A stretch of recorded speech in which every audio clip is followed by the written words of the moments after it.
a Queen of France lost her life for books she had never read.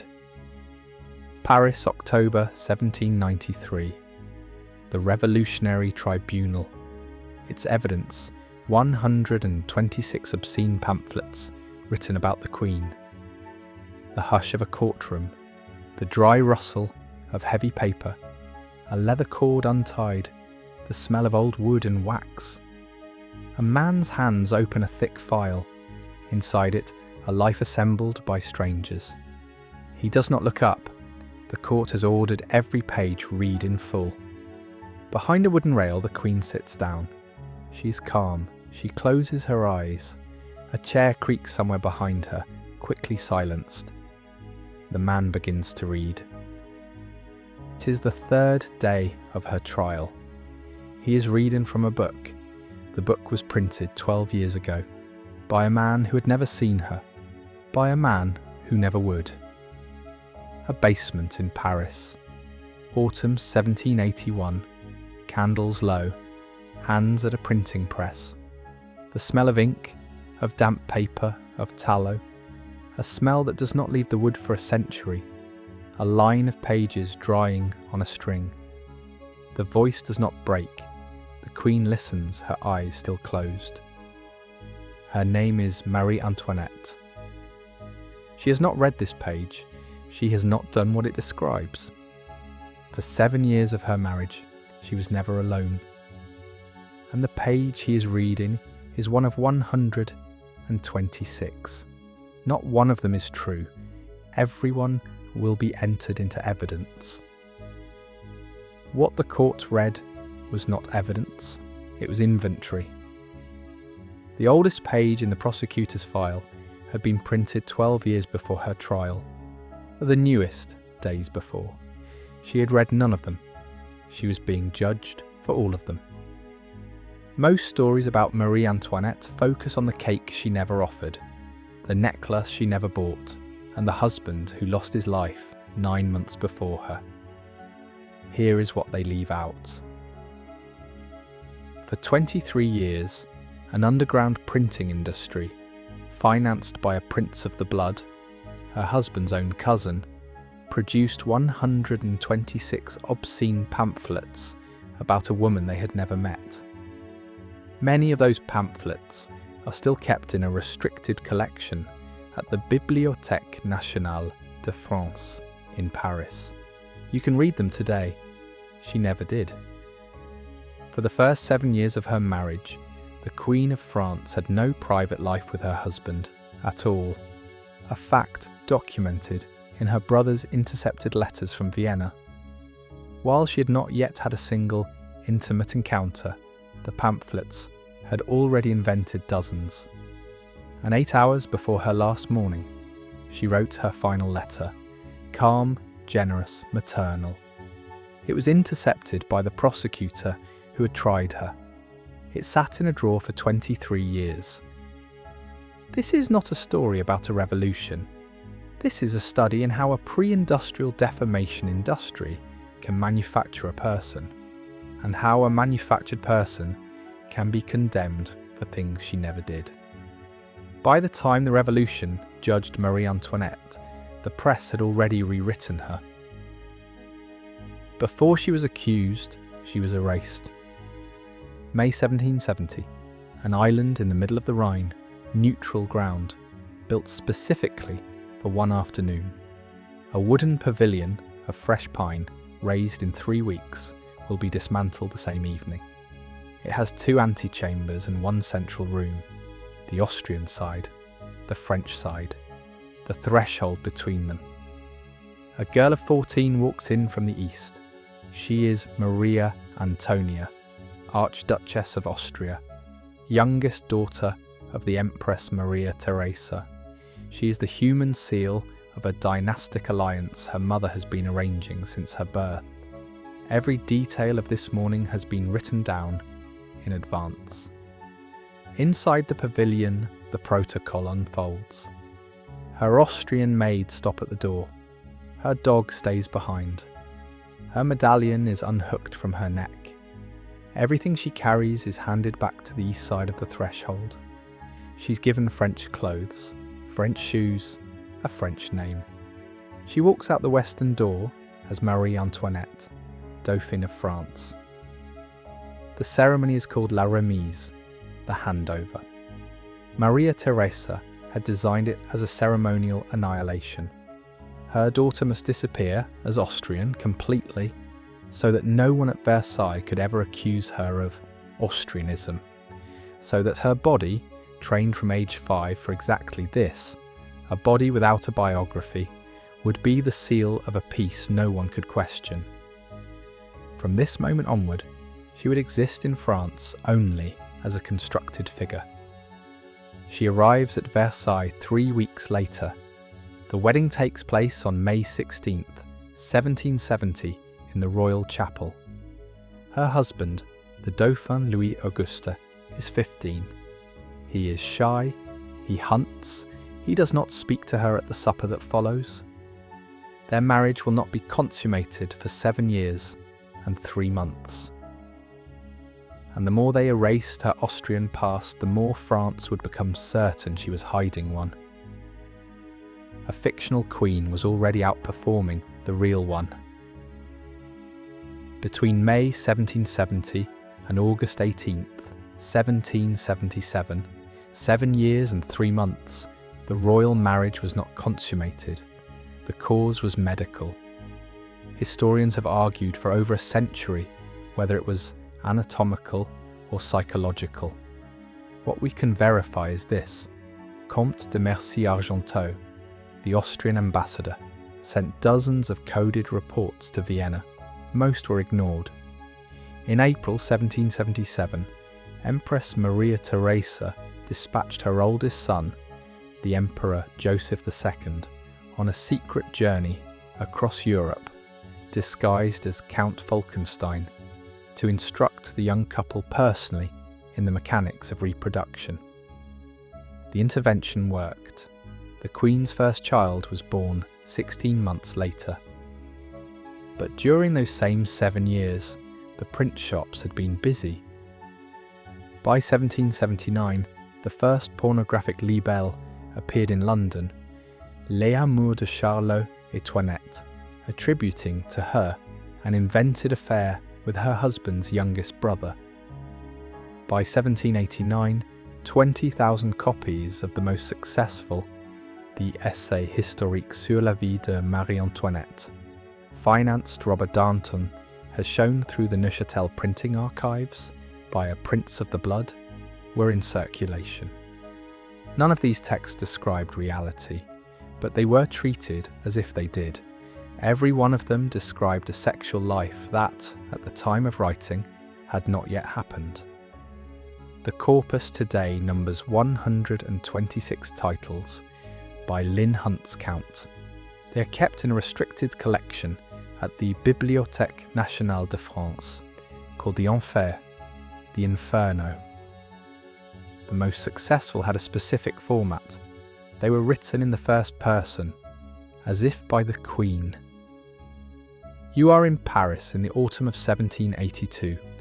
You stop at a bookstall in the Palais-Royal Arcade, the city's literary heart, owned by the king's first cousin. The seller does not show you the new title openly. He asks quietly if you want the Memoirs of the Queen in her own hand. He charges 3 livres. You hand him the coins.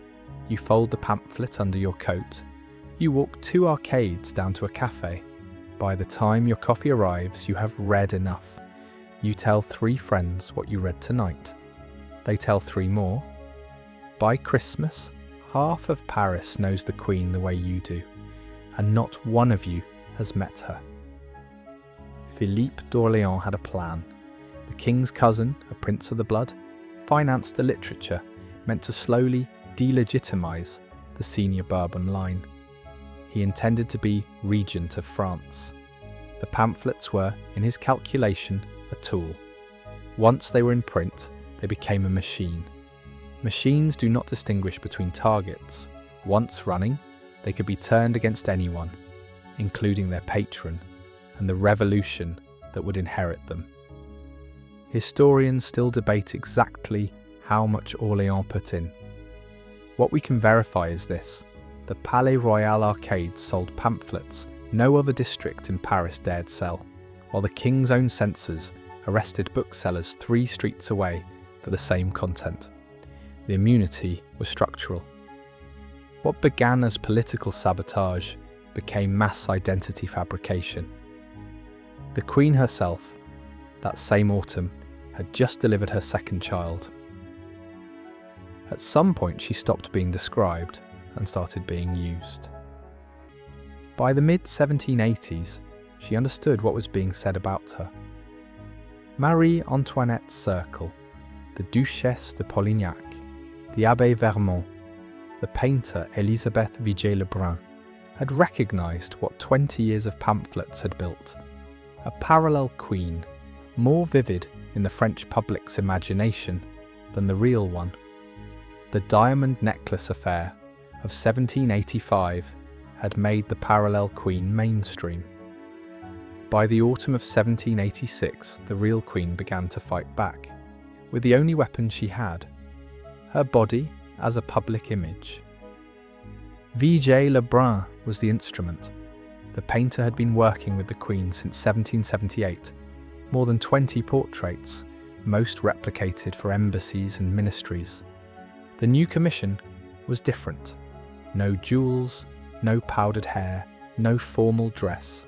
The Queen was to be painted as a mother, in simple clothes, with her 3 living children: Madame Royale, age 9, the Dauphin Louis-Joseph, age 6, Louis Charles, age 2, in his mother's arms, and 1 empty cradle near her elbow. Vigée le Brun would write in her memoirs 40 years later that the cradle had not been in the original sketch. It was added late in 1787, after Sophie, the Queen's 4th child, 11 months old, had died during the sittings. The Queen requested that the cradle stay in the painting. Marie Antoinette et ses enfants opened at the Salon of 1787 in the Louvre. Public reception, engravings sold by subscription, the first sustained piece of royal public relations in the modern sense. By the time the portrait was finished, it no longer mattered what she looked like. It mattered what she represented. Across the Seine, in the Palais-Royal arcades, the response was already in print. New libelles appeared within weeks of the painting's unveiling. Vigée le Brun, who painted the Queen more than 20 times, who fled France in October 1789, who lived to write a 3-volume memoir 30 years later, describes the sittings for this portrait as a piece of work done under explicit political instruction. She does not elaborate. She does not have to. Even the painter by 1787 knew what they were saying about the Queen in the Palais-Royal. She had built a wall of paint. They built a higher wall of paper. Then belief became operational. The diamond necklace affair had unfolded 2 years earlier. It was the moment everything pivoted. Cardinal Louis de Rohan, former French ambassador to Vienna, had been in disgrace at court for 2 years. The Queen refused to receive him. He wanted redemption. An adventuress named Jean de la Motte convinced him she could broker a secret reconciliation. On the night of August 11th, 1784, in the Bosque de Venus, a private grove in the gardens of Versailles, the Cardinal met the Queen. She wore white. She was veiled. She handed him a rose. She spoke 3 sentences in an Austrian accent. He bowed. He kissed the hem of her dress. He left convinced he had been forgiven. He believed he had met the Queen. He had not. She was Nicole Legay, a young woman hired from the Palais-Royal for the night, paid 15,000 livres. The real Queen was asleep in the palace, 200 metres away. She knew nothing of the encounter. Over the following months, Jean de la Motte used the Cardinal's belief in his rehabilitation to steal a diamond necklace, valued at 1,600,000 livres, roughly 20 million euros today.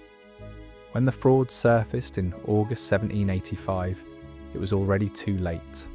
All of France believed the Queen and the Cardinal had met by night in the garden. The trial of Cardinal de Rohan lasted 9 months. He was acquitted by a jury of peers of France who believed Marie Antoinette could have done what she was accused of. A cardinal, a prince of the church, had believed for 15 seconds in a Versailles garden that he had been forgiven by the Queen of France. He had been lecturing on theology the same morning. The face he could not recognise was on every coin in his pocket.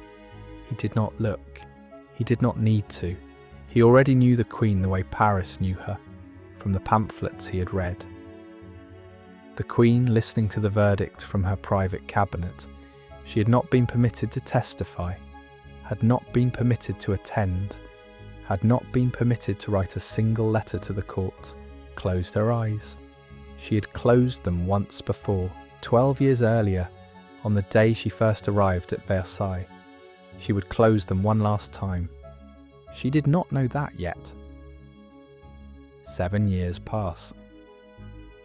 The Tuileries is stormed on August 10th, 1792. The royal family is moved to the Temple. Louis XVI is tried, condemned, and led to the scaffold on January 21st, 1793. The Queen is moved from the Temple to the Conciergerie on August 1st. Her trial opens on October 14th, 1793.